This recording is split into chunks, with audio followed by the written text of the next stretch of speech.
You said you don't be on social media. Why not? I just, cause man, it's just like it's too much. From my perspective, I see control. Mm-hmm. I see it's like back in the days, like a long time ago. Basically, they said that we would be able to like kind of see from a collective perspective of each other's thoughts, and social media is just that. It's a representation of just that. Yeah. So, and I also notice the influence of when you see a collective thought, you tend to buy into that thought.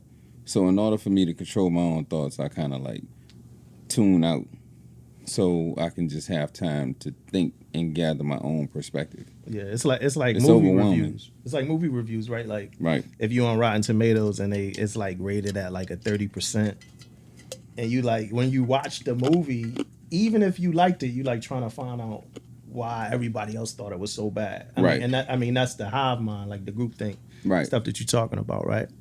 All right, so people, I've been listening to like a lot of podcasts recently, right? And this is like people say you gotta intro your podcast, you gotta talk about who you talking to, and you gotta talk about what you're gonna talk about and all that stuff, right? Mm-hmm. I don't know. I'm gonna try my best never to do that. like I'm gonna try my best never to intro a podcast. But so where I do want to start at is first of all, what's your name? Stephen Pierre. Okay, and then you're a vet, right? You're a vet. You did. I'm a veteran. Okay. So do you get Veterans Day deals? Do you like on Veterans Day? Do you Man, go I to? take full advantage. I got to, man. Hey, remember the days? Remember the days you used to go on like the tour and we used to hit every I joint remember because all of them, you only man. gonna get one pancake from like you only. Yeah. So we had like 3 rounds of just getting stuff The right. the planning involved in that, John, we was real strategic. Yeah, we had we had the itinerary set up for that, Right. right? So what years were you active? Because that's an important question for I this was conversation. active from 1997 to 2011. Okay, so you was active before September 11th, huh? Yeah. All right. And then why like so you didn't do 20? That's what it sounds like, right? You didn't do Didn't do 20. 20 Why not? because I got higher tenure. Okay, and for the people that's listening that don't know what that is, right? What is that? What's higher tenure? Higher tenure is when you don't make the cutoff. So for me, I needed to make first class. I needed to make E6, Yeah. and I was an E5. However, I couldn't get promoted. So basically, it was like I did 14 and I had to get out. Okay, so it was like you can't do no more time No, after this. If you E5 for 14 years, you gotta get out the Navy, right. right? And we saw that like take plenty of like really good people out, right? It Even took before. it took a bunch of good people because I mean, like back when I was in, we had a lot of knowledgeable like E5s. I watched the transition between like the downsizing. I went through that whole period where you had some rates like my rates. I was a GSM for people that don't know, but What's as a that? GSM, that's a gas turbo mechanic. So basically, we had an overman billet, and you know the saying, "Choose your rate, choose your fate." So with that being said, I had one of those rates where we had like less than a 2% promotion. So with that being said, it was very hard to make rank unless you were like really the top of the top. Yeah. You going like the And competition that's was Navy wide. That ain't even command wide. That's Navy right. wide, That's right? Navy wide. Mm-hmm. So with that being said, like the studying was excruciating. You was studying. You was really giving it your all just to make rank.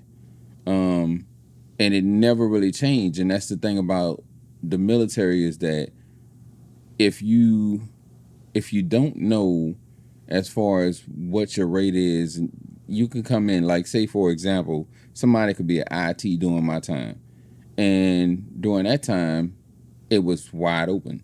So a IT can come in and I can watch them go to E6 within a 7-year period. Right, yeah. Right. But it's not, it doesn't take anything away. It's not good or bad. It's just that, okay, well, that's a rate that's open. We're not open. Mm-hmm. So with that being said, there's certain errors in the Navy. You got to know what you're getting yourself into. Yeah. So And then it's like sweet spots, right? It's like your year group. So it's like for me as an EM, if I would have joined such and such year, I could probably would have made rank this much faster than such and such who joined Right. this year.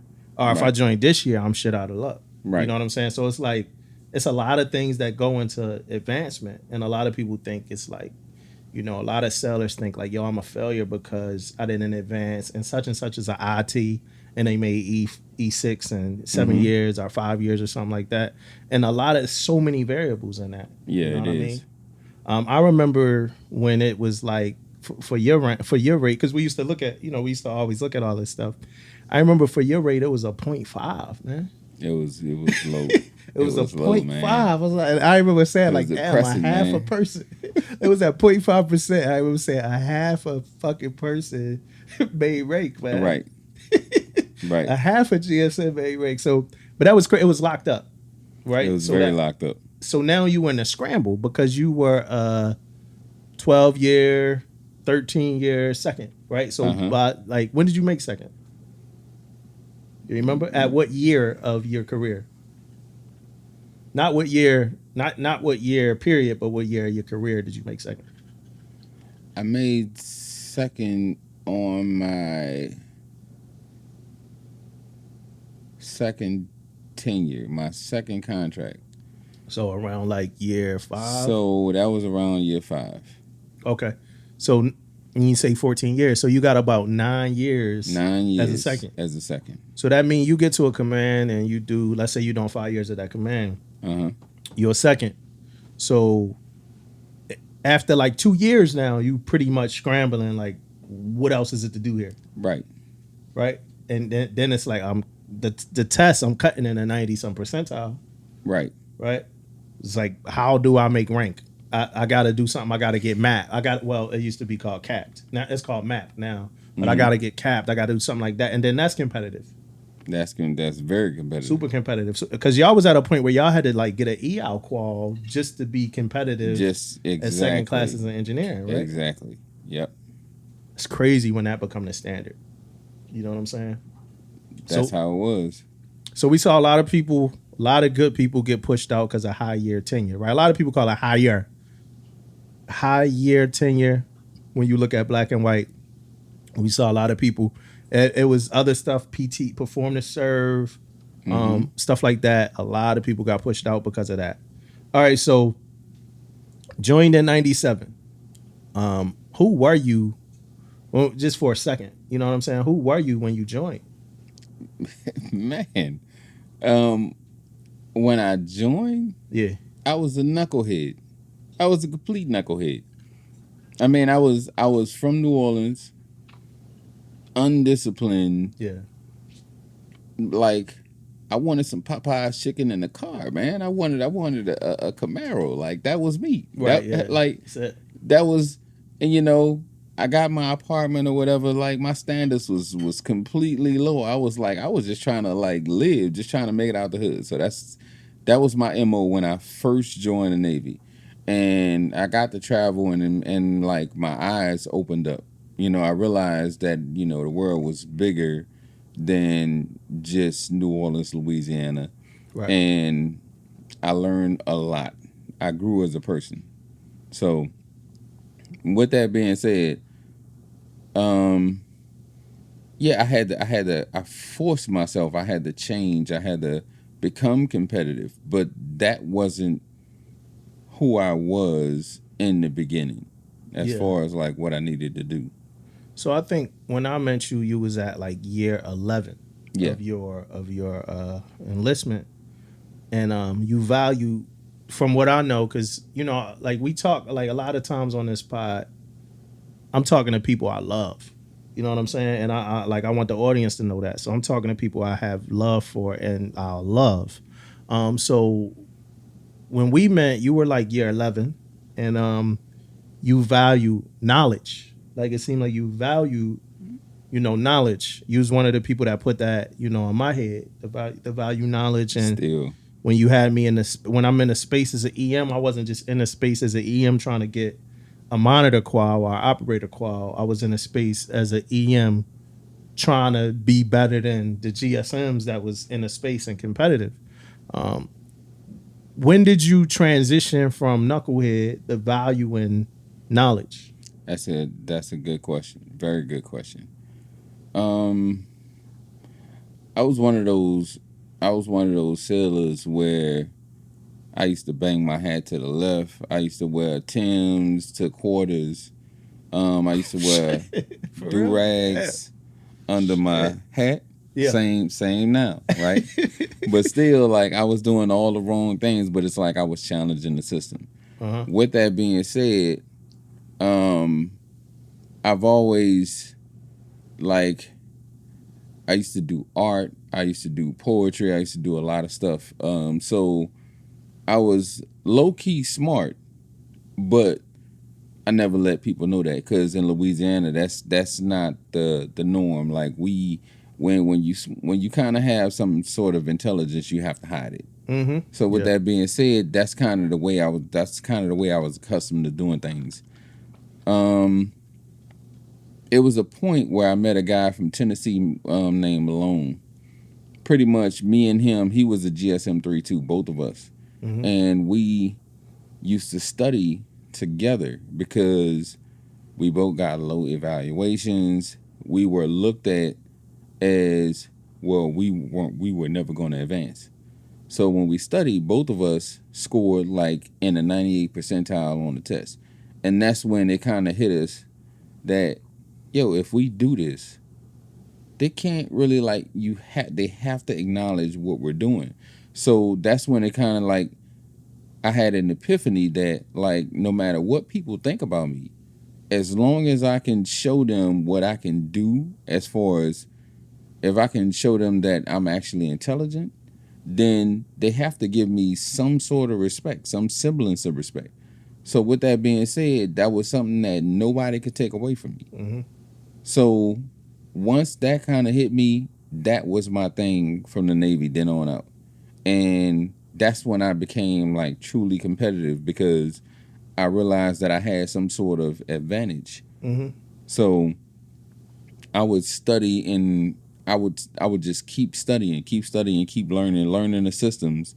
And eventually I got to the point where by the time I got to Norfolk, Virginia, on that boat, I was well into learning the systems. As soon as I hit the boat, I had as soon as I hit the Villa Gulf, I had a conversation with a guy named GSM2 Willis. And one of the first conversations, the very first conversations we had, I spoke to him and told him, I'm trying to get my EI qual. What you trying to do? Like, you with me? Mm-hmm. And he was just like, he looked at me like I was nuts. And I'm like, I'm serious. Like, I'm going to do this. And so, he didn't believe me at first, but I was already well versed into like, I had already been studying for like years at that point. So I knew from a knowledge perspective that I just needed to refine the as far as that terminology based on that platform. But like a DDG, I already knew it. Like I had that down pat as far as I was already pack qual. So I just needed to learn like the boiler system. So it was just a few systems that I had to tidy up on. Other than that, I was good. Mm-hmm. So yeah, that was pretty much it. So once I got on the Villa Gulf and when I kind of showed the chiefs in the first classes that I wasn't just coming there and like I needed to learn, like I'm not subpar. Yeah. I realized, okay, well, I had the knowledge. They knew that I was capable, but then I realized it was going to be a problem because in that system, they weren't really accustomed to letting second classes get in EL. Yeah. So it was that's when the problem started presenting itself. Yeah. I mean, y'all broke down barriers, man. Because I was a second class on there who got my E out. Mm-hmm. And you were there for that. Yeah. You know, so I'm happy about that. But we've seen, like, I think y'all two were the first, and then they like open up the door for people to trust us. We had it was a little issue with one of our second class ELs, and it almost made me not get my board. I ain't gonna get into that, but that almost made me not get the board. I remember Top saying like, and Top is still probably one of my favorite people that I've met in the Navy. But and that's Carajulo. But I remember him saying like, "Hey man, we probably not gonna board you because of." And I don't even know if you remember this, but they were a little reluctant to board me because of what happened with another second class EL, very fast into his time as EL. And I remember talking to Top, who was a reasonable person, and it pretty much was, "Hey man, like I don't know if it was me or I talked to Chief and Chief talked to Top." But I knew Top wanted to see me get my E out, but then Top was also apprehensive because of what happened. But I remember Top being like, "Yeah, we gonna get you your E out." And I went up with an officer. May he rest in peace because he passed away. But I went up with an officer as a second class. He was an officer, and we both got our E out there. But man, we have a million things to talk about, right? And I know this ain't gonna be the only time that we talk to each other in this forum, right? Because at some point we gonna get into, like, I told a story on my podcast about one of my boys going to a job with the U.S. map. With the U.S. map letter, and it was Right. you was the person. So Right. so we definitely gonna get into that because that's pretty much what we're gonna be talking about this whole episode is transition, right? So we got stories, man. We got like, man, dude, I think we got like We got a lot, man. like use the debit card when it's down to $1 to put gas in the tank stories. I think we got split $10 stories, split $5 stories, live together stories, live together in other places stories, live together in other places stories. Yeah, man. Music stuff we did together, a whole lot of stuff we did together, a whole lot of life, man. A whole lot, man. It's a lot of chapters in those, It's a lot. couple years. It's a whole lot. So I know, man, we got so much to talk about there, but we strictly came to talk about transition, right? Because it's a beautiful journey there, right? Right. So, all right. So I'm gonna ask you to put your thinking cap on for a second, right? Because I want to start the story out like kind of like T-30, right? So T-30 for me is this. You a second class, you getting out the Navy in 30 fucking days, right? You know that, right? You ready? You not ready? Like, what's going on in your head? You know you getting out in 30 days. Yo, I wasn't ready. I was not ready at all. So in that situation, like, I knew I had my higher tenure. So for me, I know that I've already done my time and I'm getting my money. So I'm good.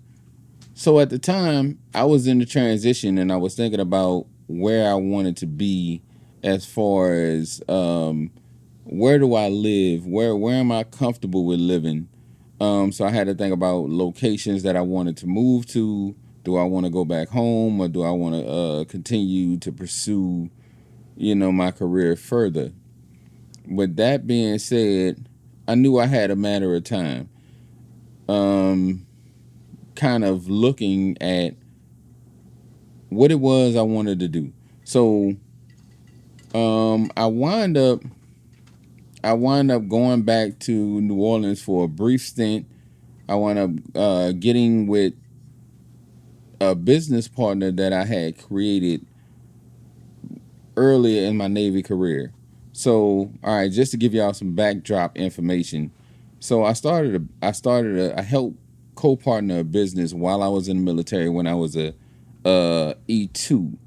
So in New Orleans, I had a business partner. We created a valet parking company during a time where I co-partnered with a cousin that was in Morehouse College at the time, where I used to do valet parking. I went down, just to fast forward, I went down to New Orleans once I got out the military. And basically, within 4 days, I realized that, you know what? This is not what I want to do with myself. I kind of wanted to further my career with what I wanted to do. And I had three things that, like, I have a mechanical background as a GSM, a gas server mechanical. I wanted to shore up the electrical side, and I kind of wanted to dabble in IT. So with that being said, I wound up coming back to Virginia within 4 days. So I went to New Orleans. Now let's go back though, because you going. Yeah, So let's go back to. Are you scared? 30 days out. 30 days out, I was very scared. I was shook completely. Now, what you got set up 30 days out? I have nothing set up. All right. Absolutely nothing. I got tap class going on right now, and tap class is coming at you 1,000 miles a minute. They're giving you 1,000 links to research to tell you what to look at. But that's like a foreign language, because everything is coming at you, and some of those things are not going to be like, they're applicable, but they're not. Right. Right. How much money you got 30 days out? I got my higher tenure money. Yeah, because that's back when they used to give you money. So you already have it, or you know it's coming? I know it's coming. Okay.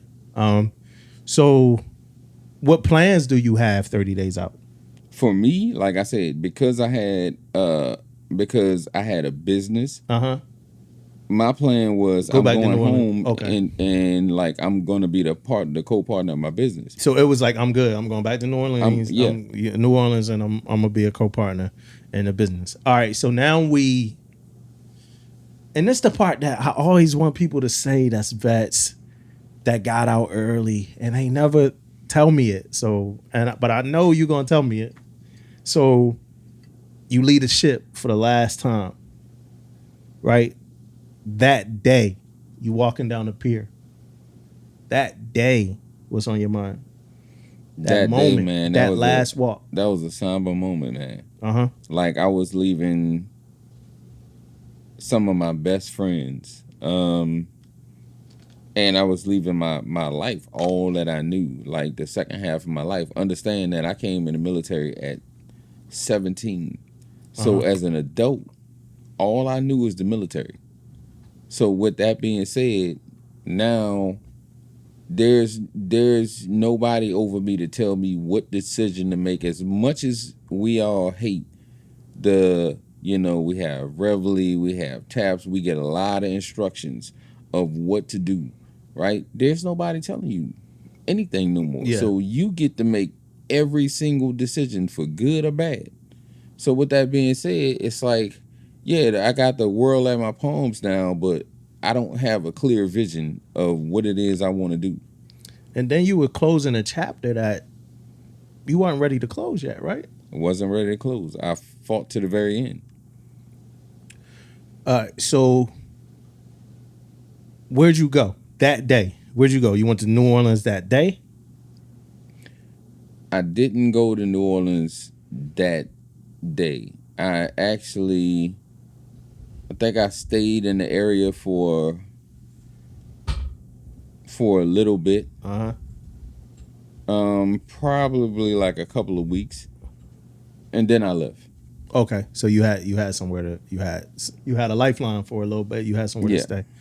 All right, so now you got this big bag of money, right? The higher tenure money or whatever, and you go to New Orleans. And you said that you was there for 4 days? 4 days. 4 days, and you realized that wasn't it? I went, all right, funny story. I went home for 4 days. And within that 4 days, I met a couple of. I had to be introduced as the silent partner because even though I had been running this business for years, nobody knew me because I was the partner that was away. Yeah. So with me showing up, a lot of people got introduced to me as like it's like a new CO coming, but you have no idea of this person's personality. Mm-hmm. So already it was already friction with me coming into town, right? And a lot of people were the workers were like, nah, they wasn't feeling it for one. And me, I have a military background, so you know all the stuff that we're accustomed to as far as discipline. And soon as I saw the most minuscule things, I was ready to let people go. So I Right. was Right. coming in. I was coming in with drama because I was just like, nah, I don't like this. This person lazy. This person not showing up to work. Like we have standards in the military, whether we realize it or not. So with that being said, I was ready to let go half the staff. Yeah. And that's when I realized, like,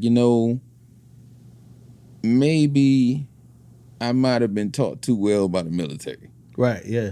And Like in the general workforce, it's this a is lot of not. things Yeah, that things slide. are different. Yeah. And so I realized that even with my business partner, like I was more disciplined than my business partner. And we were gonna have a conflict. And I realized that like, well, this is not gonna go well because I can't teach him what I've learned in the last 14 years of my life. Right? I can't teach and this was my older cousin Mm-hmm. that went to college. He was a civil engineer, so it's like I can't teach him some of the life values that I've learned from the military. With that being said, he's going to run a company a certain way that I didn't agree with. So with that being said, I kind of like backed off, humbled myself, and realized that it was his vision. I needed to have my own vision. So I made my decision very, very quick. Mm-hmm. And I left and came back up to Norfolk, Virginia. Yeah. So all right. So but now, so now that's like that was plan A. That was plan A. Right. So all right. So again, I'm back in your head again because it's like, what are you thinking now? Because plan A wasn't really what you thought it was going to be. You know what I'm saying? So now did you already have plan B or did you just pack up and go to Norfolk I packed up and went to Norfolk. without a So plan B? without a plan B. Not Okay. the plan B wasn't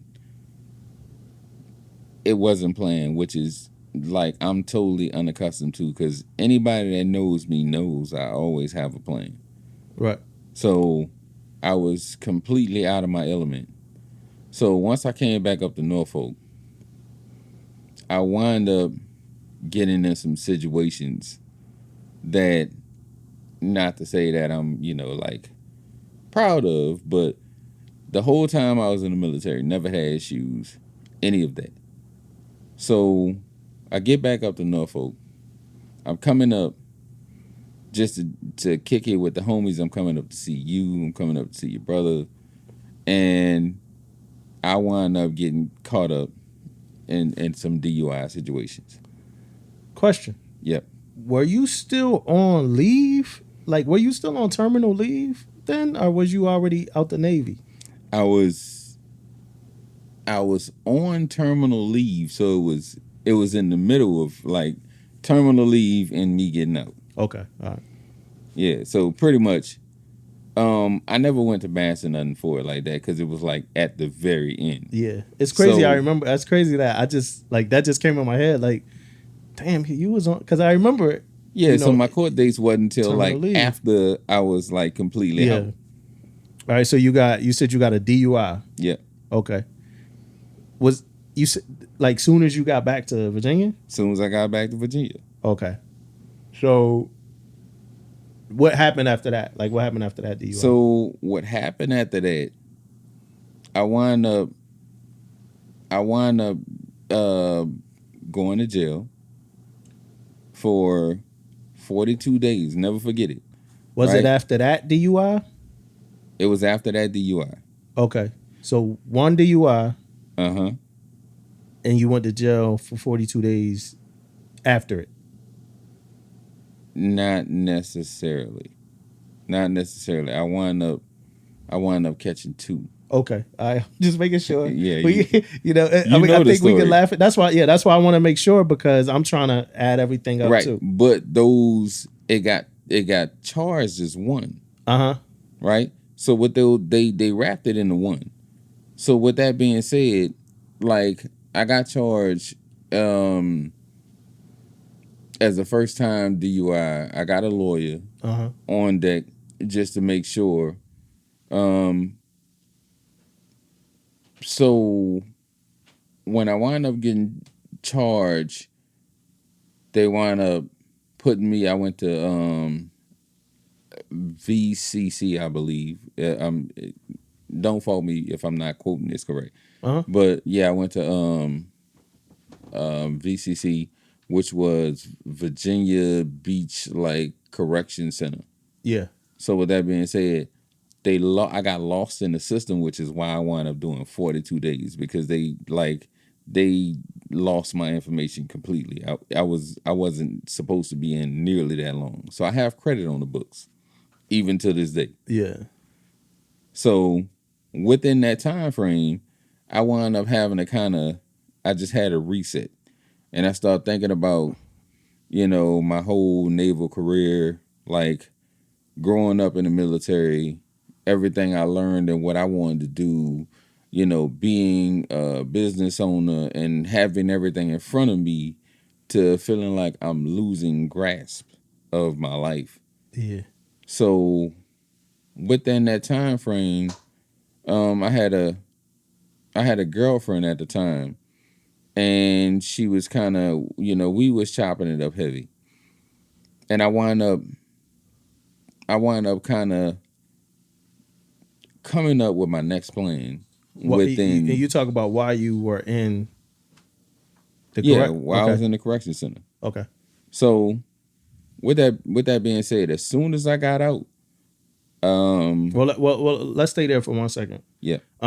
Two reasons. My first reason is you being in the correction center. That's a part of why I changed with some things that I was doing as a person.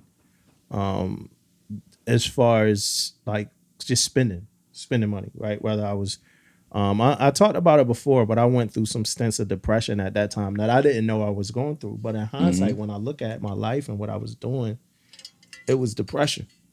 But but I remember just a few different occasions of us like I never want to be that broke to where like I can't scramble up enough money to like pay a bail bondsman for like my friend. And I remember a couple of us like it was a few occasions like we were there before we went there a couple times, Mm-hmm. just outside and we was looking for the bail bondsman. Either they were there, or they wasn't there. We had it, and then something came up. I just didn't have it anymore. And I know y'all had to used to pull me to the club, so I wasn't like spending my money like at the club. I just wasn't making that much money, but I wasn't saving, and but I just that's one of those moments of my life that's like, yo, I never want to be in a position where when it come down, the time I can't. But it was a few times for the most part that I was had it, but like, it was a group thing and people supposed to come up with stuff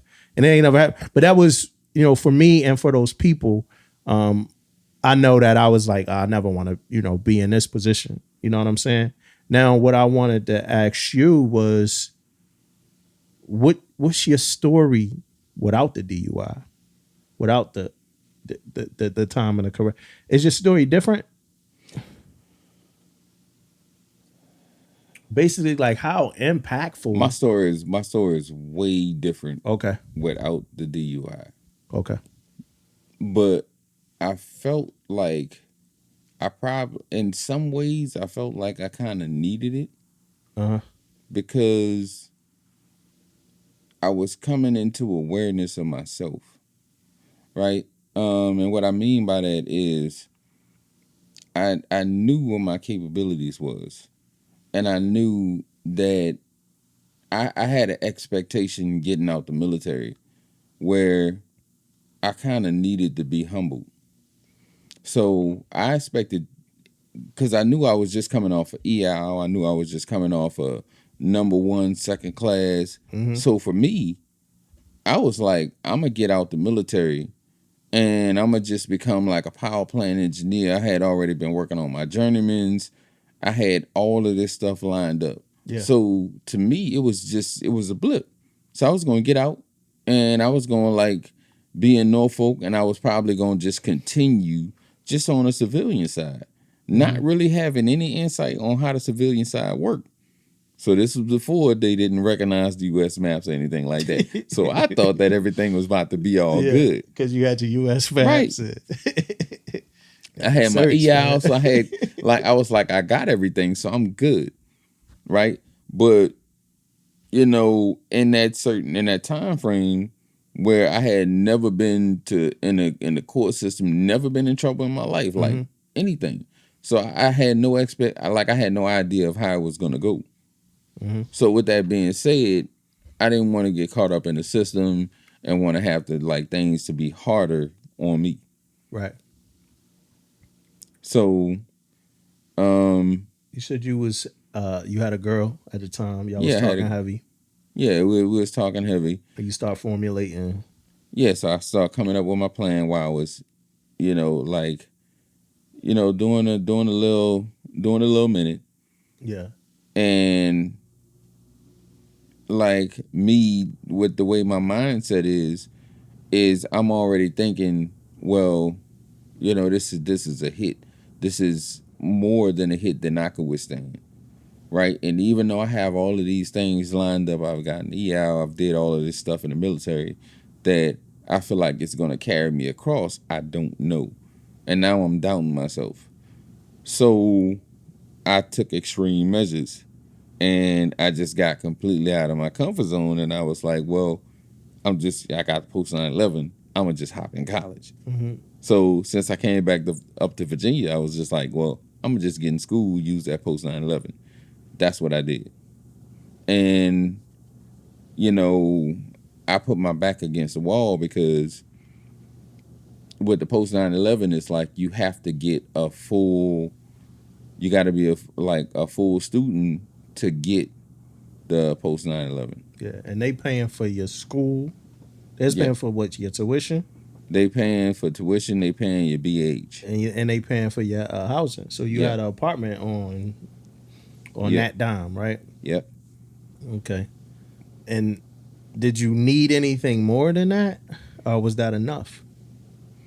Well, I needed more than that because they just paying for your BH. Uh-huh. So if you making a certain GPA and they paying for your BH, the thing people don't realize is, like when you set up your college schedule, some of your classes needed to go through your degree program may not be like consecutive. It may not be consistent. So if you take a fall semester and the next class that you need, it might not be till next year. Mm-hmm. So now you need to fill in that schedule so you can keep getting your BH. Oh, so you only getting BH as long as you're in class. As long as you in class. Okay. So with that being said, like I had to kind of get creative and make sure I was taking classes in line that goes with my degree program just to keep the BH coming. And I was applying for FAFSA. I was getting my Pell Grants in the process. And even when I got the Pell Grants, I had to be really restrictive. Mm-hmm. And I had to find discipline that I didn't even have to have in the Navy just to be able to make ends meet. So, What you mean by that? like, I would get a Pell Grant. My Pell Grant would come through, and I might sit on that Pell Grant for like 3 months. Mm-hmm. 3 months where I have to learn the meal prep, just because. Let's say, for example, they give me $5,000. Yeah. And I know that I can't take my class that I need that goes with my degree program. Okay, so you ain't in no classes, so you're not Yeah. getting BAH. Yeah. Okay. So with that being said, between the times that I get BH, I'm living off that Pell Grant. Food, rent, everything. And that's what the Pell Grant was for. Yeah. For your living expenses. Yes. Okay. All right. So you out of the Navy, right? So let's kind of highlight. So you out of the Navy. Within 30 days of getting out of the Navy, you in jail. You find yourself in jail. Yeah. At some point, right? You get out of jail. You start college. Yeah. You got your money you got for being high year tenure. Mm-hmm. You got your BAH. Yep. And you got Pell Grants. Yep. But the BH don't necessarily come like when you first get out. It's not instantaneous. Okay. So it takes some time. Like if you proactive, if you really proactive, that's the fastest you can get it. If you like really got a plan and you initiate it like within those 30 days. So if you're using TAP class and you actually going through as many links as you can possibly go through, even though they're gonna give you like a million links to look up. Within that time, you want to be proactive. You want to apply for your FAFSA, especially if you know you're going to get in school, and get that whole process out the way as quickly as possible. So it's a chance that you could be in school and not getting your BAH. Yeah, because you still got to go through a bit of an approval process. For they'll approve your class and they'll pay for your class. Okay, all right. So but the BAH happens after, like the way BAH works is after you prove that you enrolled in class, and then they'll start. So it happens on the back end. So how was that BAH coming to you in checks or like at this time in life direct deposit to like your bank account or something? Direct deposit. Okay. All right. You can set it up either way. And you had an apartment? Yeah. And you had a car? Yep. Okay. So where are we? So we're at school, BAH, apartment, car, girlfriend. Yep. What you going to school for? I went to school for electronic engineering. Like I said, initially my plan was I was a gas turbo mechanic. So I wanted the electrical side. I couldn't cross rate while I was in the military. So when I went to school for electronic engineering. Okay. And then you got the degree. Yep. What degree was that? Electronic engineering. Okay. So you got associates in electronic engineering, bachelor's in electronic engineering. All right. So anything noteworthy, humbling in that school process? How many years? 3? About 3 years and then some change. Yeah, it always feel like more. School always like that last. It's long, man. Them first 2 years, but that last year it seemed like it just dragged. Like, damn, it's another class. I mean, like I think the first year was a transition of it's just like going to the gym, man. It's like when you first get in there, that's the toughest. But once you kind of get in the rhythm. Yeah. And you know, I don't know, something just hits you like all right, I got this now. Yeah. Right? So after a while, it's like second nature. I had my system now. I remember when I was in school and I would get so caught up in like assignments, right? Because went to film school, so most of the stuff for like assignments. And you were with me through that process. You know what I'm saying? Like I said, we got a lot of history. I wish that we could sit here and talk to y'all about all our history, but we want to talk about transitioning, right? But so I'm getting all these projects, man, and at the time I'm dating who's my wife now, and my mom had just finished school, and she had her bachelor's at the time, got her master's now. Congrats, baby. That's what's up. I'm asking, well, I'm getting frustrated. You know me, like I'm like a task driven person, right? So I like to get whatever the job at hand is done, right?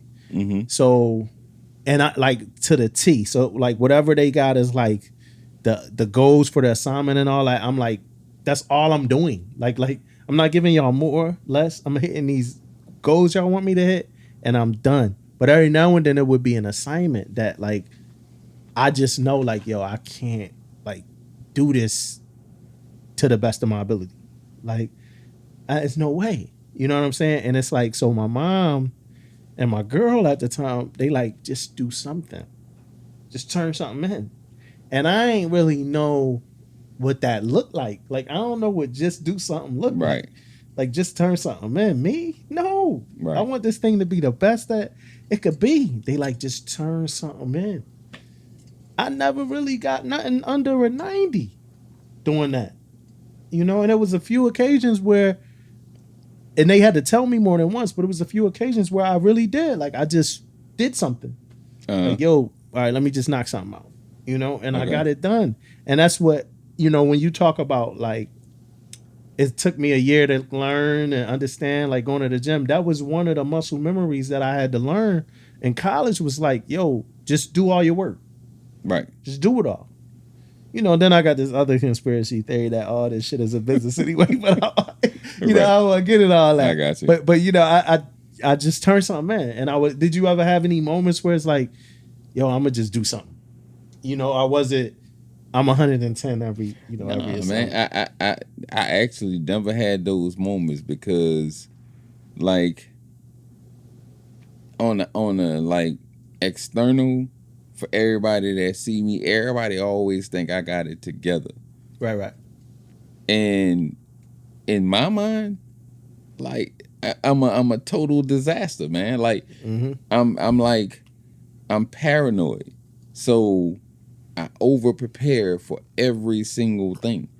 Right? So I'm frantically studying. Like my studying is like the most chaotic thing ever because it's like I'll think whatever I do is not like it's the one thing that I don't study that's gonna get me on Yeah, a test, right? So I'm over studying every time, yeah, and it like throughout college I never like let that go. It's like I studied with a chip on my shoulder. I was studying for like sometimes 6-10 hours a day, yeah. I think I right? got that from you. I think you taught me So that.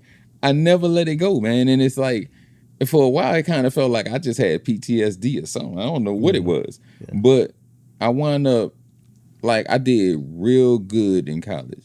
Like I made the honor roll every semester, just yeah. knocking it out. So It was funny because I was horrible in high school. I was insane. Same. Hey, so I got a question for you though. Are you like me where it's like, dude, like if I gotta hit enter or send or yes, Mm-hmm. I'm like looking. Like if I had to do something before I hit enter, send or yes, Mm-hmm. I'm like for instance, like I'm running the Chief season this year. And I had to send an email out to all the Chiefs, right, in the Yeah. region. So these Chiefs, Master Chiefs, Senior Chiefs, all that stuff.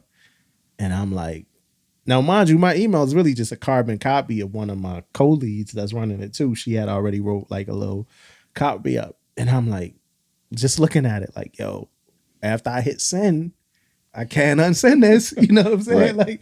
Like, so, and I'm like, then I just hit send. I'm like, all right, it's sent. You know what I mean? Are you that kind of person too? Or I'm the type of person that even after I send it, I'm still going yeah. back and analyzing the email. Then you And find the then fuck up. I go to YouTube and figure out how to unsend all of that shit, right? And I'll redo what I sent if I find a better way Yeah. to send it. Yeah. Like if I have better verbiage. So I'm like I'm my own worst critic. I just keep analyzing and analyzing over and over. Yeah. And it's crazy because you talk about being frantic and you talk about, and it's like, so like you said, like on the outside, a lot of people see, certain stuff. But it's like when you, like, man, we've had like some very, like, I hate like some of these words, but we had like some very intimate moments in life, right? Mm-hmm. So I don't know if you remember this, but it was like one of our deployments. Like it was, I think it was the second deployment we did on the ship together. But we get off because this one we got real cool, and we got off, and we were like we had like plans to go do something like party or something that day, and that's all we could think about was like, man, we just gonna wait till everybody that got a kiss their wives, first babies, and all this get off. So we already waited for like I think like I want to say like 3 hours to get off the ship. Like everybody got off before us, right? And we chilling, we take our showers, we good to go, man. I think, and then we had bags because you know you got suitcase because you ain't about to come back. Like we Right. going on whatever we do after this, we gonna leave after We this. out. We out. Your whip, your car was at the these rascal days. So I think Yeah. you parked. I think you parked your car in the parking lot Yo, on was that when base I had before deployment. the Civic Jones? I think so. Yo, we was out. But you parked before deployment. But do you remember this? So we boom, waited 3 hours. Lead the ship. We got all our bags. I think you got about two. I got about two heavy bags. We get to the whip. You ain't remember you forgot your keys? Yo, They was man. on the ship. Yeah, I love you, man. And I don't think I was ever this frustrated in my life, man. And it probably wasn't outwardly, because it's like so much respect. But I'm like, damn, P forgot. I don't even think I walked back with you. Like I think I stayed. I was like, y'all, but just Yo, stay at the man, car with the bags. you was ready to go, man. You remember that? You Yo, forgot your keys? nah, man, because we had moments. We had like a lot of moments like Yeah. that, man. Yeah, I was like, fuck, man. I was like, yo, P, I'm gonna just stay at the car with the bags, man. He was like, man, it is crazy because you ain't realize you forgot your keys really till we got to the car. Cause you had your bags on you. So as soon as you put the bag down, you start patting your pockets. And I'm like, I'm looking, and I already know it. I'm like, man, he forgot his keys. And like you just patting your pockets, like, yo, if I keep I'm patting ready these to go, dog. motherfuckers, I'm ready to go, man. if I keep Yo. patting these joints, these keys gonna appear. And it was just like never appeared, man. So you had to go back. You got the keys. We had fun. But we was like, while we was walking down the pier, at first we was talking about everything we was about to do. Yo, we about to do this. You're like, oh man, don't tell me. I was like, oh fuck. All right, so school, being your own like worst critic, is that the best way to say that? Yeah. Your own most critical judge, your own worst critic, school. But you finished it great, right? You finished it. I finished it, man. Were you still dealing with legal issues through school? The whole time. How humbling was that? The whole time, bro. Like, man, I had a like I think I didn't really stop dealing with legal issues until probably my last year of college. How humbling was that? How humbling was that for you? Well, for me, I felt like I said, it took me to a different mindset. Right. Overall, it was like I have to succeed. I have to do this. I can't let up. That's why I was so paranoid, because it's like I was so shook of getting a bad grade, because I felt like my whole life, everything that I envisioned was on the line. Right. Because what was what were all the legal repercussions of the DUI? You did 40 some day, 40, what was it, 42 days? 42. So you did 42 days, whatever points or whatever you had, whatever charges. But what else? Was it any other legal ramifications? Nah, it wasn't really like, I mean, it's a DUI. It's not like, it wasn't like, if you know the legal system, it's a misdemeanor. It's not a felon. That's a whole different ballgame if you classify it as a felon and you're trying to get a job, right? With that being said, but even with a misdemeanor coming fresh off a DUI, like trying to get a job, I was trying to get a job the whole time while I was in Norfolk, Virginia. But of course, when you're doing applications, that come up. So needless to say, I never got a job while I was like in school. Yeah. So because of my legal issues, it just never worked out.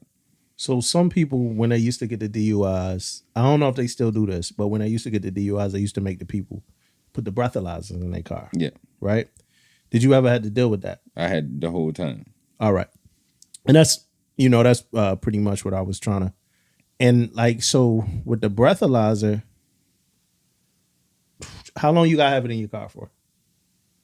Um, You remember? I think I might have had mine in 18 months. 18 months. Yeah. Right. So month 17, right? Let's go to month 17, right? How humbling is this experience with a damn breathalyzer in your car at month 17? I mean, at month 17, you used to it. It's just Yeah. like it's another thing. Like So when is it like, it's humbling in the beginning okay, when you have to like you got to get this installed in your car and you can't even drive your joint unless you blowing this joint. yeah, Like that's crazy. It's like electronically connected to you. That's crazy. So it's like, so now it's like, damn, I'm at a point where I got to blow into this bullshit mm-hmm. in order to even drive my car. Yep. This is BS. I would be thinking, so the way my mind works is I would be thinking by like month 17, I'm like, yo, I really cannot wait to get this thing out of my car. I'm so tired of this shit. Boom. But by month 17, you're like, all right, this just, par for the course. We didn't figure out ways. We didn't figure out ways around. That's It's the funny, thing. but You would think that, but it but now ain't you gotta respect the system, right? it ain't really no way around that joint. Yeah. It's just like you gonna deal with it. So you gotta respect the system. Breathalyzer. That's why you in college, right? Mm-hmm. All right. So breathalyzer in college, going through all this legal stuff in college, trying to find a job, right? So you could have had a job and still got the BAH and still, was getting your Pell Grants and all Right. that stuff, right? So what happened after you graduated college? After I graduated college, I wound up going through a military recruiting company, which landed me as the first technical specialist for um, a locomotive. Like basically, I went to work for Siemens, so I was a subcontractor for Amtrak, and that's how I wound up coming to DC. Okay. So it was when basically Obama and Joe Biden was vice president then, and they was trying to like bring back the railroad sector. So it was kind of dope because I got to meet like You the met vice. Biden, right? I met Biden during that time. So I was the first technical specialist stationed at DC when they was doing this project, and I was responsible for training all of Amtrak's employees on these new locomotives, which was equivalent to like Teslas in comparison to like traditional locomotives. And how did the military help you with that? Um, the recruiting agencies, Okay. No, because no. the recruiting Well, agencies like they specifically targeted military yeah. veterans. Well, what I'm saying is now you're like this mixture of military experience, Mm-hmm. military skill, a Yeah. college application, some college knowledge. So, what kind of core traits from your time in the military helped you for this new civilian job in this under this degree that you got as a civilian? But what military kind of traits helped you for that, or did it help at all? Um, I think probably it's like a mixture of it helped and hurt it at the same time. Like, understand that the way the civilian sector is very different than the military Uh, sector, right? Where it's beat into us as far as discipline. You have turnover or quarters per se, and where if you 5 minutes late, you walking in, everybody looking at you funny. mm-hmm. Civilian sector is way more lax in a lot of cases. Um, and they'll kind of look at you if you, like me. I still operate off the military till this day. So Yeah. I don't believe in being late. Like, I show up, I need to be early. I need to be 15 minutes early. I need to be on point. I need to be prepared every time. You think that's because you joined at such a young age, like 17, so it made like a major impression on who you grew up? Because you grew up in the I military. grew up in the military. You pretty much grew up there. So, Yeah, you think that plays a big part? it does. Okay. I got a question for you, right? And it's a pretty deep one.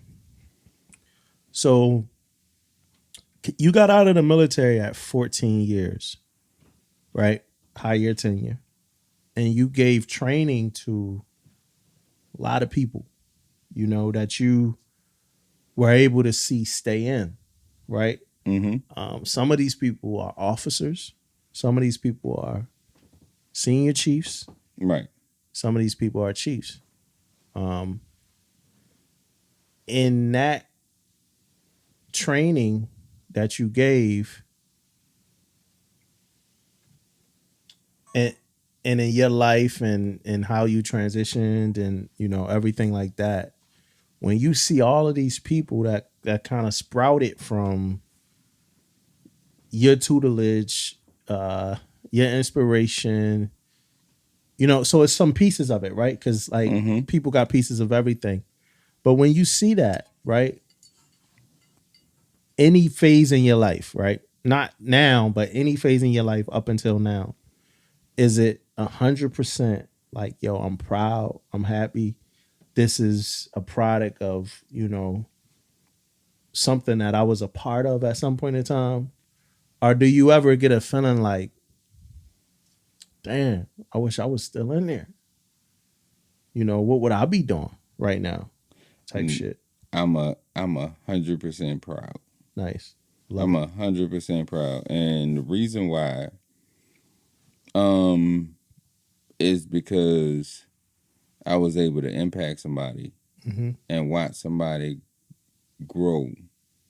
So that's all the validation that I need. When I see people like you and other people that are just striving and breaking boundaries, even that I couldn't break, it's just like, man, I got to share in a part of that, Yeah. right?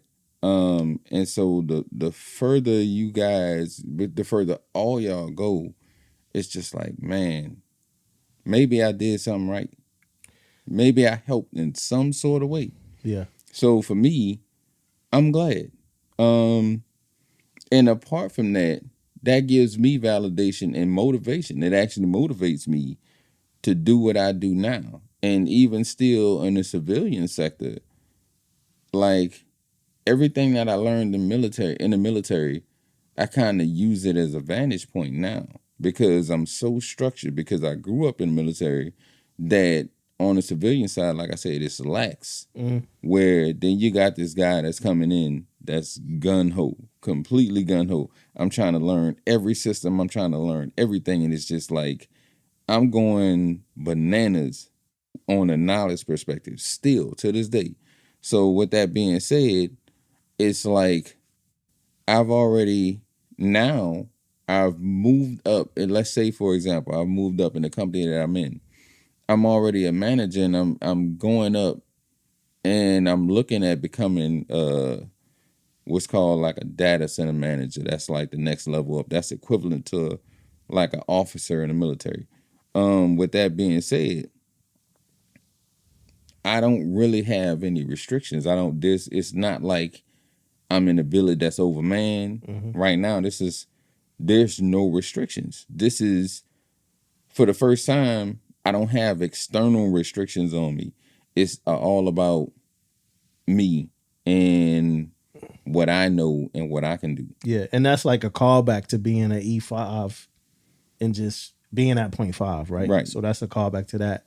You ever regret not being able to retire? Now Yeah. that's a different story. But I don't necessarily regret it Mm-hmm. because my federal time I still have. Nice. So I can still like one of the things, so after let me jump back into the story. So after Well, before you do, I got one all right, question for you. Because if you stayed in and did 20, right, you will be how many years retired if you had done 20? if I had done 20, I would have retired in 2017. Okay. All right. I just wanted to get there. Yeah. All right.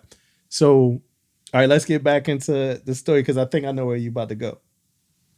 Patent office, right? Patent office. Yeah. I So laugh at patent office because yeah, I know what you thought you was getting into, then I know what you found out. right.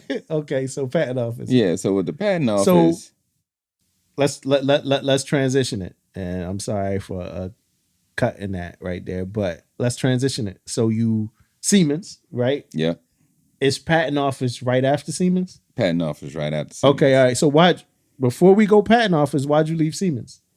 I left Siemens because Siemens was a funny story, man. Like I was in DC, so I moved up to DC. Uh-huh. But the the pay rate that I thought was at the time I thought was decent for DC prices, it wasn't decent, man. Right, yeah, because it's So, crazy. Yeah, you know, crazy. like I was living check to check and I'm like, nah, this is not gonna work, man. Mhm. So the patent office pretty much gave me like a $21,000 increase. I'm like, yeah, I'm whatever they got. It's like I'm good. Yeah. I'm gonna make it work. So I'm set now. I'm like I can actually live in DC for real, for real. Yeah. But the patent office was probably like the most stressful job I ever had, man. And what they tell you was gonna be doing? The patent office, I was basically gonna be battling attorneys like Yeah. lawyers that, you know, they were like lawyers. And we were battling based on they was representing inventors that wanted to get things patent, and I was basically the prosecutor. Yeah. But it was all on the engineering perspective. But now for the patent office, right? So because we got because I remember some of this stuff vividly, right? So we got a friend of ours, Javon, who be at these jobs. It just life is like easy for him, like he killing it, right? Still. So it's like, all right, I'm gonna go here, and it's gonna be the same for me. He told me like the way Javon had it. Javon was like, "Yo, you know, come on over here with me, right?" Yeah. And so I get over there, and I'm thinking like, "All right, well, you know, shit about to be sweet," and it's not. It's not at all, right? And then so we have these certain things. They call them arts, which is like equivalent to a trade. Like you a EM, I'm a GSM, so that's our different art. Yeah, like your MOS. So with that being said, they put me in the gaming sector, video games, right? Whereas Javon is in like the boating sector. So he dealing with like strictly mechanical. I'm dealing with electromechanical. So when it comes to researching, I felt like, man, yo, I needed a support team because I didn't have mine. It was way more complicated. Yeah. Right? To try to do research to match up the actual patents. Yeah, but I remember talking to you and you saying that, hey man, I thought when I got the job and they put me with video games, I thought it was gonna have be me testing them out, playing them. And it wasn't that. Wasn't that at all? It wasn't that at all. Yeah. So man. what was it? It was like slot machines. So basically I needed to, like if somebody was trying to invent a slot machine, I needed to make sure that the slot machine wasn't already in existence. So they can't get an original patent. Yeah, they can't get a patent. Right. And all this was, I remember you telling me all this shit was legally. all of it was legally. Yeah. All of it was legally. So, and they actually paid for you to go to law school. So it was a whole different set of, like, it was whole different terminology. Like I said, it was the real deal. Yeah. I mean, I had a nice office. I had everything, like, but it just it was it was a Rough. head buster, man. And this was commission based? Not really. It was salary, but you could still earn bonuses on top of it. So you can still increase. You can increase your just like you go from E4 to E5 or whatever. You can go from, like, on the federal side, it's GSs. Yeah. So you can advance in rate real quick if you meeting a certain percentage. If you're able to knock out cases. Now, this is the job that they have you on like a trial period, You're on probation. on like a probationary period, Yep. and that's production based, right? Production based. Okay. And then did you make it? You gotta meet that production.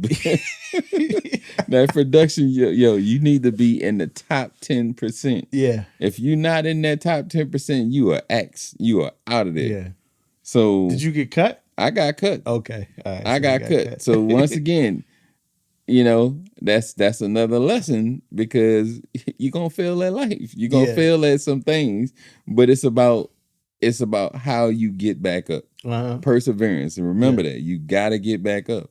So in this situation, like, yo, that was probably like the most stressful job I've ever had. I thought the military was like stress, Yeah. especially being a GSM working in the hole, where when people get on restriction, they got to come see us, right? So that lets you know what time it was, about like the stress level in our Yeah. job. What you mean by that? Because there's some young sailors. I know what you mean by that, but I'm only asking you because there's some young sailors that I don't know if they know what you mean by that.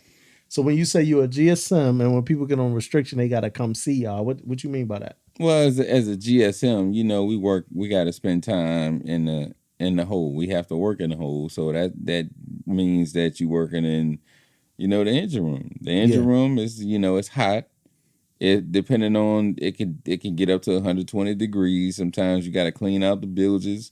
You got to dip your hands in fuel. You got to mess with the lube wall. You got to tear apart some pumps. It's just it's like not a good job. It's probably one of the dirtiest jobs on when you on like a destroyer or cruiser or whatever the situations is. Nobody wants to be like smelling like fuel when you. Yeah. It's just. And then people would get on restriction and have to do what? And they gotta hit them bilges. Okay. All right. I don't think that happened that much on restriction anymore. I don't even know if extra duty happened like that. I mean, somebody could tell me if extra duty happened like that on restriction. Let me know. I don't think extra duty happened like it used to. Yo, that's crazy if it don't. That's crazy. Yeah, I don't think so. I think what they used to take people IDs and cell phones and all that, put your ID on the quarterdeck and all that. Is that what used to happen on restriction? Yeah, restriction a little different, man. Like restrictions seem a little different. I forgot.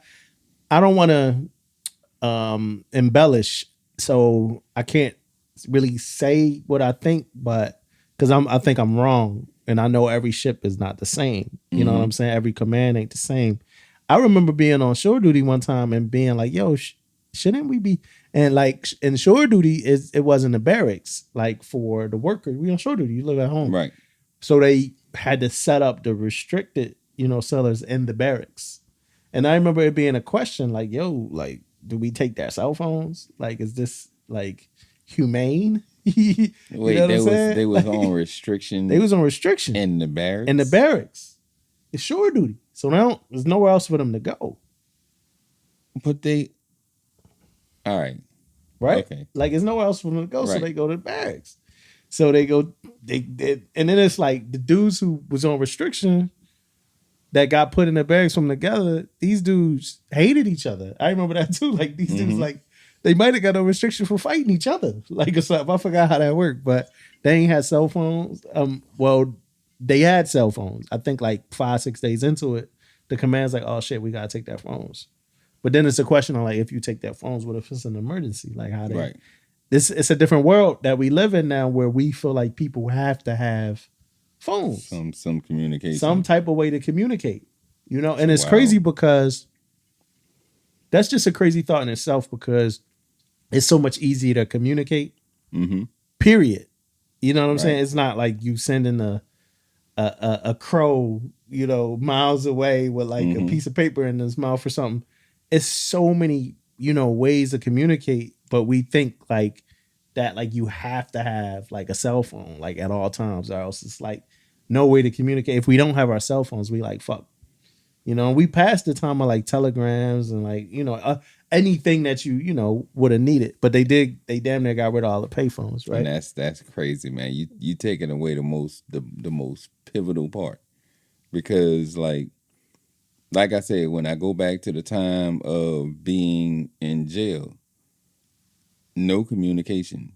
Yeah, that's Like crazy. with the exception of using a payphone. Yeah, But I'm literally spending weeks and every day I read books yeah. from the time I got up till night. And it's like you don't even like you kind of it's a lot of thoughts probably racing. Like you don't even know what people saying, what people doing. I know nothing, no Yeah. access. And I would hate getting some piece of information and then it not happening. Like I said, because a couple of times we were like outside the facility. Mm-hmm. And it's like, did you even know it? No, I Like had no idea. I had yeah, no idea. But and I only got to go outside. We only had rec time for 45 minutes out the day. yeah, And that was it. That was the only time I got sunlight. But with that being said, that was my moment of clarity during that time. That's like the most clarity I've ever after the military. That was the clearest moment in my life. yeah. That's when like the whole thoughts of you know what I'm gonna just go to college. I'm gonna just like I'm gonna get back. I'm gonna reset into what I initially wanted to do because it was a period when I first came in. Um, like I said, my business partner graduated from Morehouse, and the relationship with my business partner is my cousin. I've been following my cousin since like me and him have been together since I was about 4 years old. Yeah. And so he literally have been my mentor and pulled me in the direction trying to get me out the hood Right. my whole life. With that being said, I was supposed to do 4 years and I was gonna go to Morehouse and um I didn't do that because I wound up having a child. Mm-hmm. So I extended in the military. But me being in jail helped me reset and get back on track to what I needed to do. So that's why I made the decision that like I'm gonna go to I'm gonna college do this college. because That's I'm what I finally gonna do do it what I said I was gonna because do. I know that my whole life has been leading to this, and I just need to go ahead and step outside. Yeah. Okay.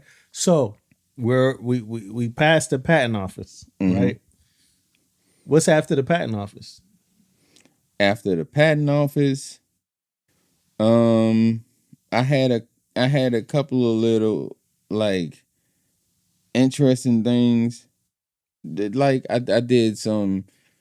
I wound up going to this veterans curation program where I wound up doing like I was working with archaeologists and it was a veterans program where they kind of like helped me basically work on resumes, go to job fairs. That's all out of this area in Alexandria. So with that being said, I wound up networking with like different people from all branches of the military. Okay. So at some point, right? Because we talked about this a couple of times. We said you in jail, you got a girlfriend. Mm-hmm. Now I'm gonna take the moment again for the people listening. You know, and a lot of times in these fan room episodes, I'm talking to the people that I love, like I true love for.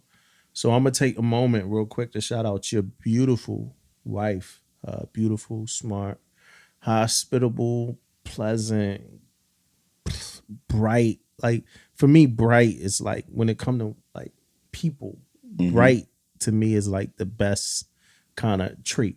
Like somebody that just glows, like as they kind of, move. So I'm gonna take the moment to shout out your beautiful wife Shayna and like everything that she does, and I'm sure she added a whole lot to your life and Man, she helped me get it. who She you brought it are. together for me, man. Yeah. So at some point, this girlfriend you was talking about in Mm-hmm. jail is Shayna, That's my wife now. right? And y'all transitioned to husband and wife. Right. Are you in the patent office when this happened? Is this after the patent office? Now, this is actually, so I got engaged when I first came up here. So when I was at Siemens, Mhm. I proposed then. Okay. And so we didn't wind up getting married until I wound up working, getting in the data center industry. So y'all had like a long Long engagement. engagement. Okay. Yeah, y'all had a real long engagement. Y'all wound up getting married at a sweet spot too, like at a time that I was on deployment or something. Like a real sweet, like you and CJ, man. Shout out to CJ and Lynette too, man. It's like damn, like my, like you, CJ, and Twine, my boy Twine, y'all Mm-hmm. all got married at a time that like I Yo, just could man. not come to the wedding, man. But that's just my own shit. You know what I mean? Like, I wish I was able to come to y'all wedding. But so you married Shayna, Mm-hmm. right? You married Shayna. Shayna added a whole lot to life, right? Um, Definitely. so you got these odd jobs. I'm calling them odd jobs. I know they great job, archaeology and stuff like that. But you land at some point. You land where you are now, Yeah. right? Are you happy here? I'm right where I need to be. I'm like, I couldn't envision it better. Mm-hmm. Like, basically all of my experience and my education between the Navy and college is my job right now encompasses everything that I've learned and then some. So it's an intermix of mechanical, electrical, and IT and business.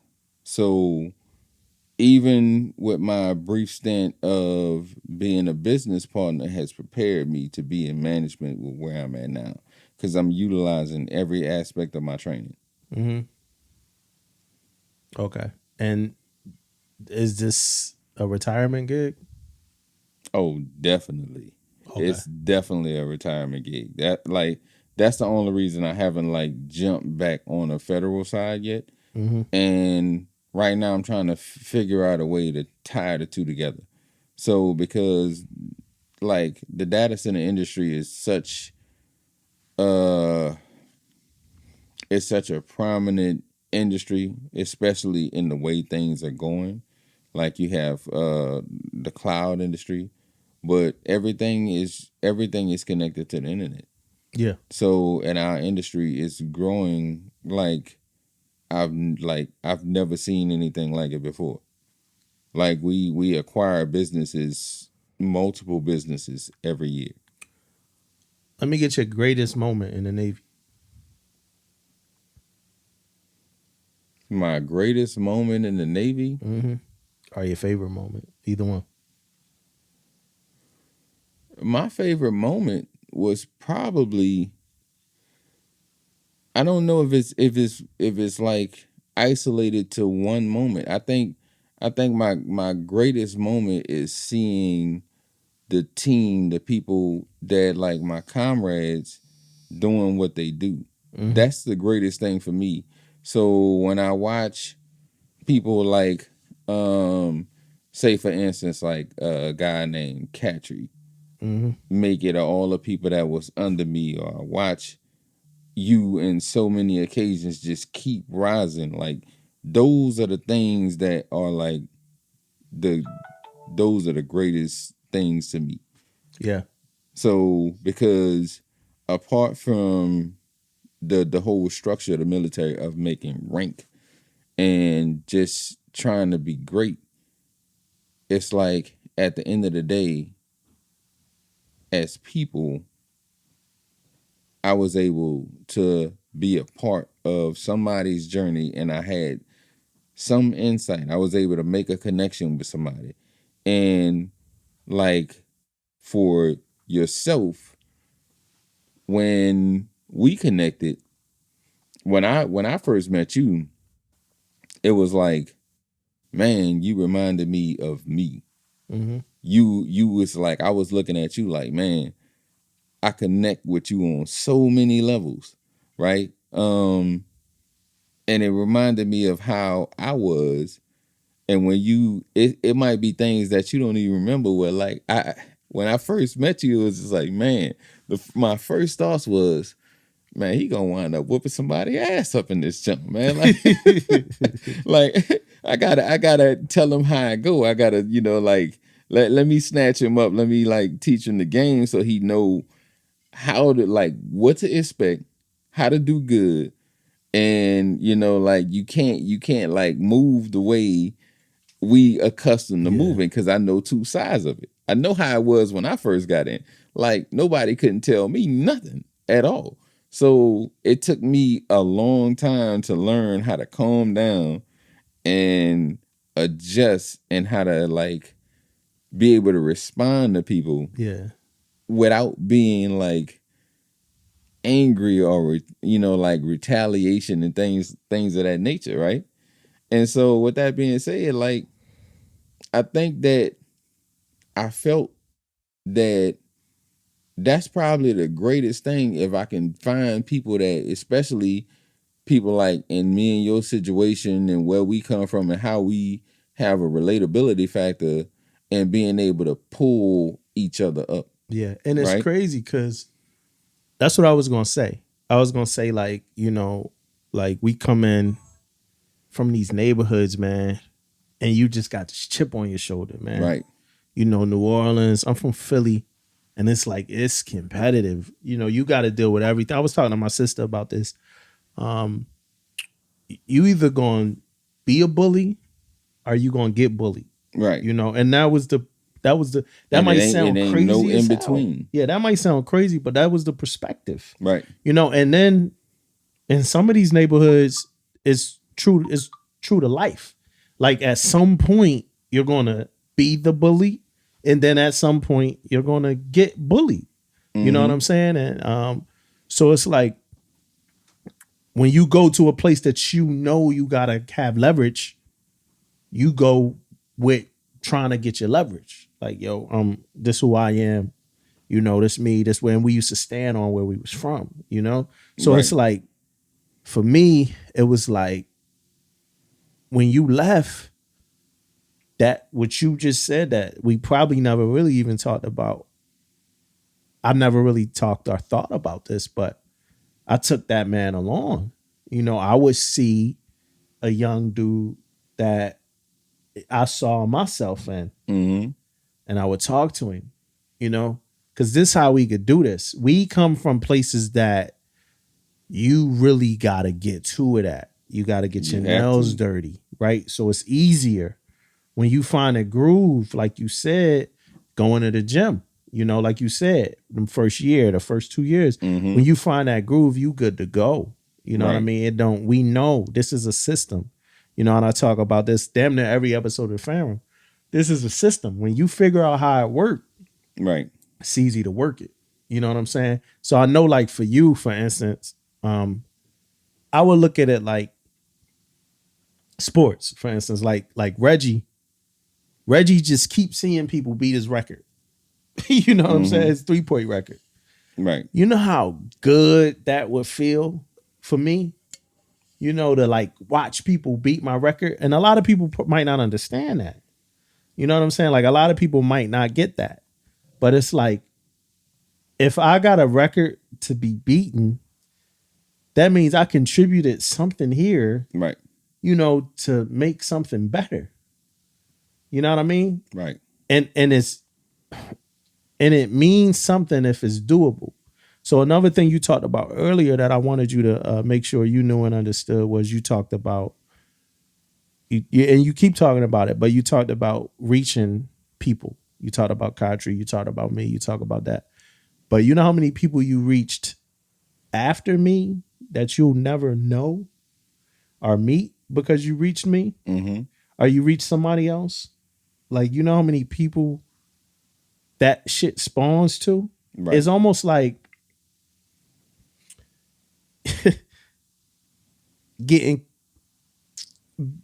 being separated from the Navy for higher tenure, right? And Mm-hmm. then having enough seeds in the garden to plant a whole damn garden Mm-hmm. of people that's going to continuously grow, right?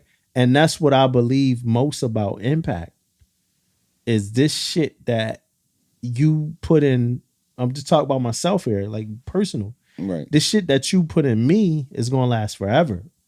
Right. In the Navy is going to last forever. Right. It's gonna keep growing. Yeah, it's never going to die. Right. Each one teach one. Yeah. That's the whole purpose of it. That's what I was taught. So the same way I might have had an impact on you, it was somebody that had impact on me. Like I said, and for me, that person was my mentor. That was my cousin that was pulling me out. Right. Mm-hmm. But in that situation, he already had his life ahead of him. Mm-hmm. I you know what I grew up in a rough, like, I grew up in a rough upbringing. But with that being said, if I didn't have somebody like planting seeds in my mind, I wouldn't I wouldn't have made it.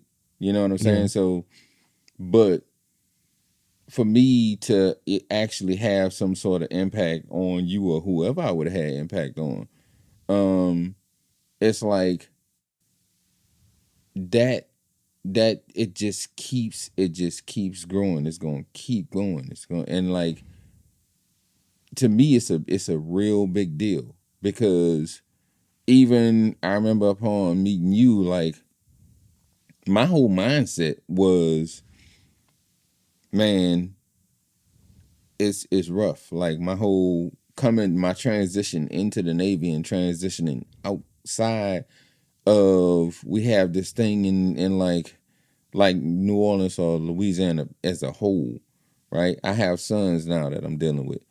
So even with that said, we kind of have what's called a prison culture, right? If you know anything, like, of from a historical context, we have Angola, which is like the number one prison industrial complex Mm-hmm. in the world. Literally, with that being said, we have prisoners, people that inmates that get out and they raise children, and the children have like prison like mentalities. So the whole culture that we come up in, just like you said, and that's why it's a relatability factor, because it's, you either are a bully or you get bullied. There's no in between. Mm-hmm. And with that being said, that's what we know. Like, my mindset growing up was, you have to have respect, because if you don't have respect, you have nothing. You gonna be the victim. So automatically, the response to that is, you got to prove your work. So as soon as somebody try you, you got to go 100%.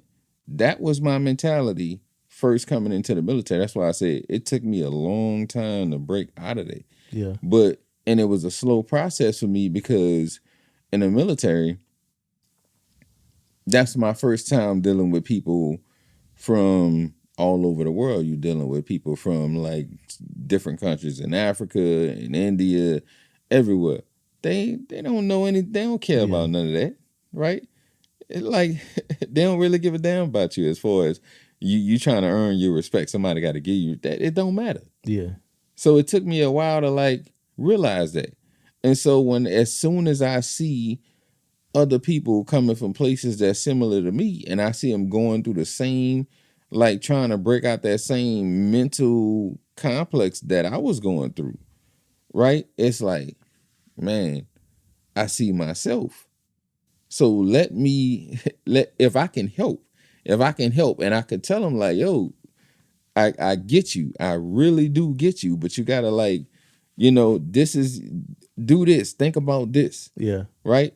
So for me, it's not about like rank. It wasn't about any of that. It's just about like, really helping somebody because I know where we coming from, and I know like the way I look at it is like, man, somebody like my cousin was saving my life when he was doing what he was doing when he was giving me what he was giving me.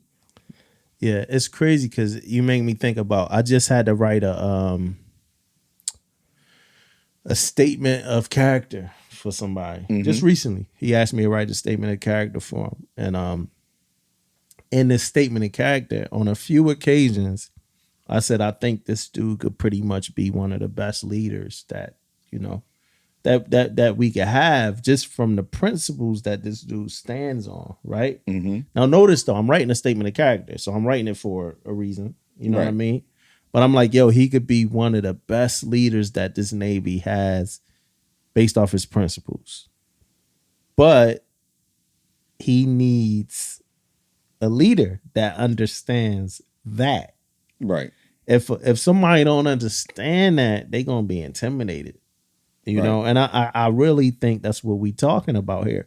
And if you get this person that intimidates you, you gonna leave them where they are.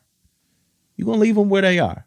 Right. If you don't feel like you can mold them, if you don't feel like you could, I used to, I think at some point I called it like emotional ignorance. I forgot what I called it, but it's like, damn, like you discouraged, like you can't do this, you Mm-hmm. know. And I think I got a sweet spot when I got to the ship because I had people like you there. I had people like Hove, Javon. I had people like that there to talk to as well in combat systems. But I also had people like Wills, um, Jeezy, Man, Teasy, you had a cast, Pip, man. We had a hell of a Bragg. cast. Like, so I had a bunch of people there that had been in some way, shape, or form broken or like rough around the edges, and they had to transition. Mm-hmm. You know, so it was like, and this was that bootstrap kind of Navy. This was that different, '07. This was a little different. So, man, I want to tell you, before we kind of get out of here, is like, I appreciate that, man. I Oh, appreciate no thing, man. that impact. I appreciate seeing everything. Every man, I learned life lessons from you about, like, dude, you helped me have a better relationship with my father. You know what I mean? And I don't know if we ever even talked about this, but I don't want to get into it too much, but just I was live action seeing um, you wanting to be with your kids. You know what Mm-hmm. I'm saying? And like I said, I don't want to get too deep, but I was live action seeing that, and I was thinking like, what if that was my dad at one point and it just couldn't happen? Now Right. whether I know my mom listened to everything I do, right? Whether it was my dad or not, just the idea that it could have been, Right. like, so it was the idea that it's another side to the story Right. that I'll never know. You know what I'm saying? Because I was seeing your side. You know what I mean? So that helped me. That really did help me just as a person. Of course, the impact, you had the Navy. You still, I mean, we still together right now. We Yeah, still man. we still have an impact. I mean, I remember days. Man, dude, I remember this one day. It's like 4 a.m, dude. I'm in the apartment. You call me like, yo, I'm on my way over. I'm like, yo, it's 4 a.m. We going through insert, bro. Like, so, man, we had our moments, man. We had great times. We're gonna talk about a lot of the great times. Yeah. I really wanted to talk transition. I got two more questions for you. The first question is, what's up? Like, where are you? What's life looking like? You talked about your sons. Mm-hmm. Um, what's life looking like in the next year or two? I mean, right now, I'm trying to make. I'm still growing, man. I'm still like, I'm still the same and still Mm-hmm. growing.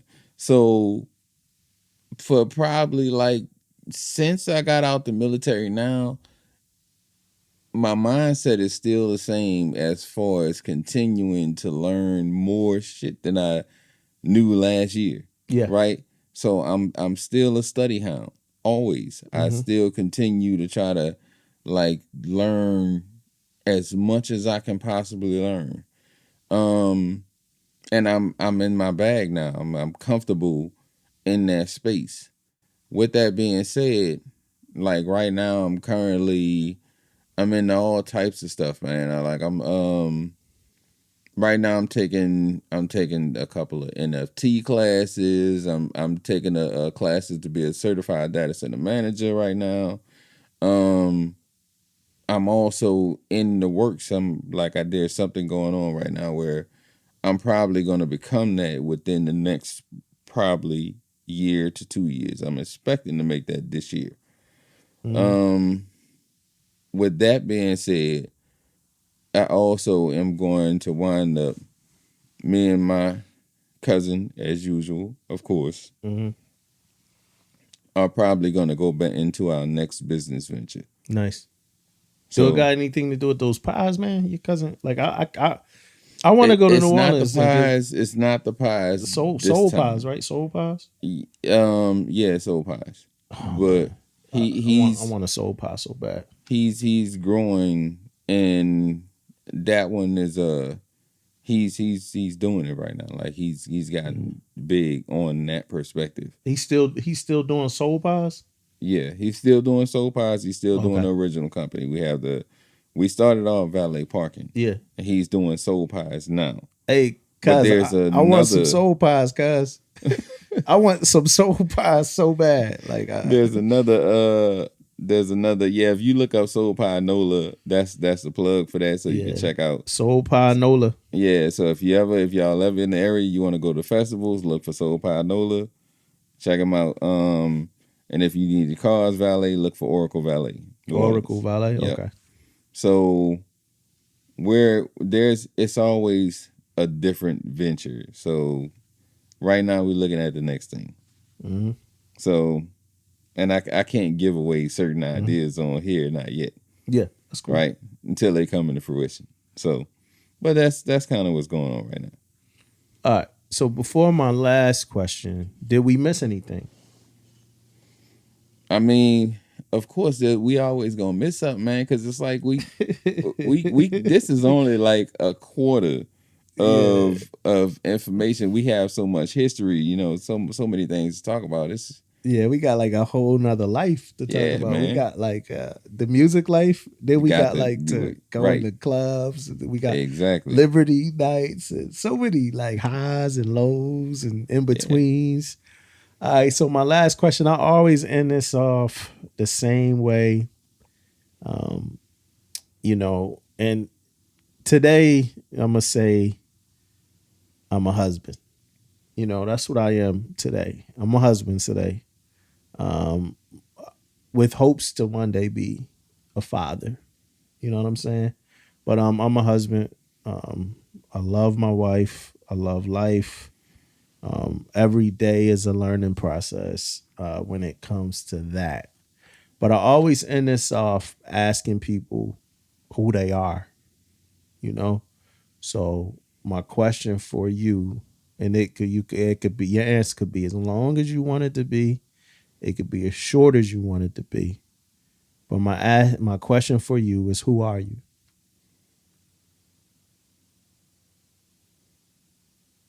Um, to me, in my mind, man, I'm that dude that never gave up. I keep fighting. I'm a fighter. That's it. Like, and that's probably who I'm gonna be for the rest of my life. Like, I'm not gonna take no for an answer, and I'm never gonna be boxed in ever again. All right. Well, I'm gonna end this one with I love you. Love you too, bro. I love your wife. I Appreciate love that. the impact that you had on me in my life. And that's gonna carry on, Lord willing, through my children as well. You know what I'm saying? And I hope to have an impact at some point on yours. Um, Well, you gonna be here. You gonna yeah, be here yeah, for it. yeah. I'm You, be you, here. you like when you here. They gonna like we all in this together, man. Yeah, yeah. It's a tribe, man. It's a tribe. Yeah, man. That's love. I appreciate it. To everybody that listened, this was the fan room. This was P. That's what I call him, P. Stephen Pierre, my God that I love. talking about transition, talk about life, talk about growth, talk about coming from humble beginnings, and still fighting, just still fighting. So you guys already know I love you guys. I appreciate you guys, and I see you guys next month. Peace out. Peace.